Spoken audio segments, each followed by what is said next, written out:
Salam sejahtera dalam kasih Yesus bagi Bapak, Ibu, dan anak-anak keluarga Kristen yang diberkati dan dikasihi oleh Tuhan Yesus. Salam jumpa dalam santapan harian keluarga di saat ini. Kasih karunia, rahmat, dan damai sejahtera dari Allah Bapa dan dari Yesus Kristus dan Roh Kudus menyertai kita dalam kebenaran dan kasih.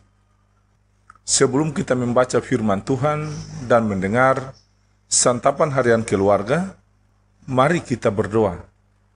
Ya Tuhan Yesus, firman yang hidup, kuduskan dan layakanlah kami untuk menerima sabdamu. Kami mohon, bantulah kami membuka hati, sehingga sabda firman Tuhan yang akan kami dengar, dapat kami hayati dan imani, sehingga kami menjadi pelaku firman yang taat dan setia padamu. Amin.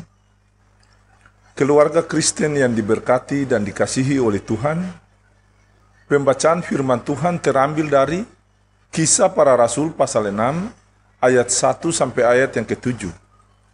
Demikian bunyi firman Tuhan.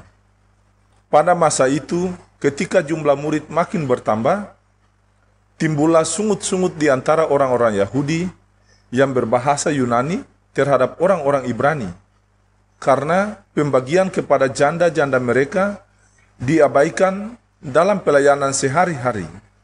Sehubungan dengan itu, kedua belas rasul itu memanggil semua murid berkumpul dan berkata, "Kami tidak merasa puas karena kami melalaikan firman Allah untuk melayani meja.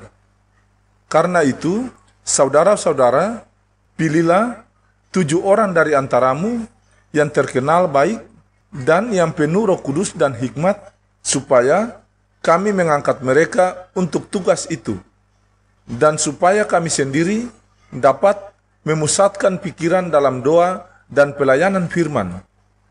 Usul itu diterima baik oleh seluruh jemaat, lalu mereka memilih Stefanus, seorang yang penuh iman dan Roh Kudus, dan Filipus, Prokhorus, Nikanor, Timon, Parmenas, dan Nikolaus, seorang penganut agama Yahudi dari Antioquia. Mereka itu dihadapkan kepada rasul-rasul, lalu rasul-rasul itu pun berdoa dan meletakkan tangan di atas mereka. Firman Allah makin tersebar, dan jumlah murid di Yerusalem makin bertambah banyak. Juga sejumlah besar imam menyerahkan diri dan percaya.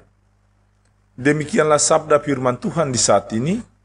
Tetapi hendaklah kamu menjadi pelaku firman dan bukan hanya pendengar saja, sebab jika tidak demikian, kamu menipu diri sendiri. Amin. Keluarga Kristen yang diberkati dan dikasihi oleh Tuhan, santapan harian keluarga Kristen hari ini berjudul Dipilih dan Diutus untuk Melayani. Keluarga Kristen yang terkasih, Joy adalah seorang pemuda yang selalu berusaha untuk menjadi pelayan Tuhan yang baik. Pada suatu ketika, seorang ibu, yaitu tetangganya, meminta kesediaan Joy untuk mengantarkan putranya ke rumah sakit.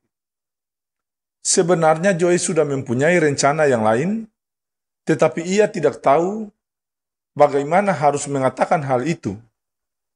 Joy pun mendudukkan anak lelaki itu ke kursi mobilnya, mengencangkan pengamannya, dan melaju menuju rumah sakit yang jaraknya kurang lebih 50 km. Keluarga Kristen yang terkasih, ketika mereka sedang di jalan, anak lelaki itu menatap Joy perlahan dan bertanya, "Apakah engkau Allah?" Dengan terkejut, Joy menjawab, "Bukan."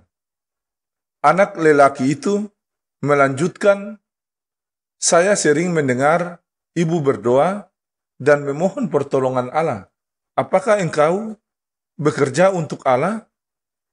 Joy menjawab, "Ya, Allah menyuruh saya untuk menolongmu."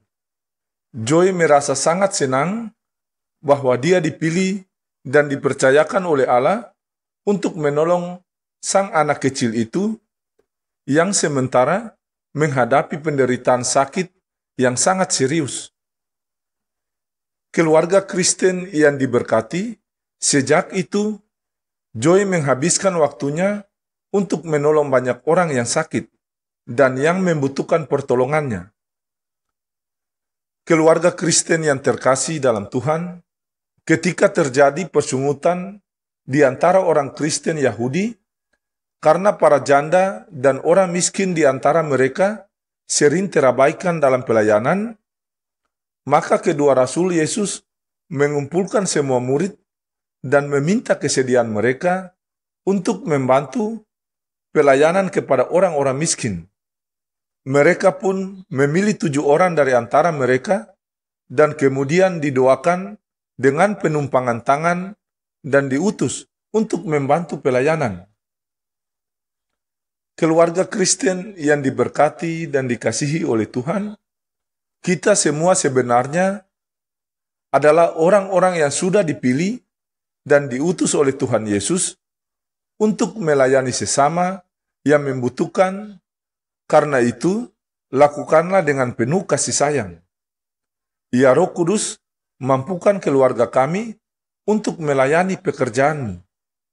Semoga Allah sumber damai sejahtera segera akan menghancurkan iblis di bawah kakimu. Kasih karunia Yesus Tuhan kita menyertai kamu. Amin.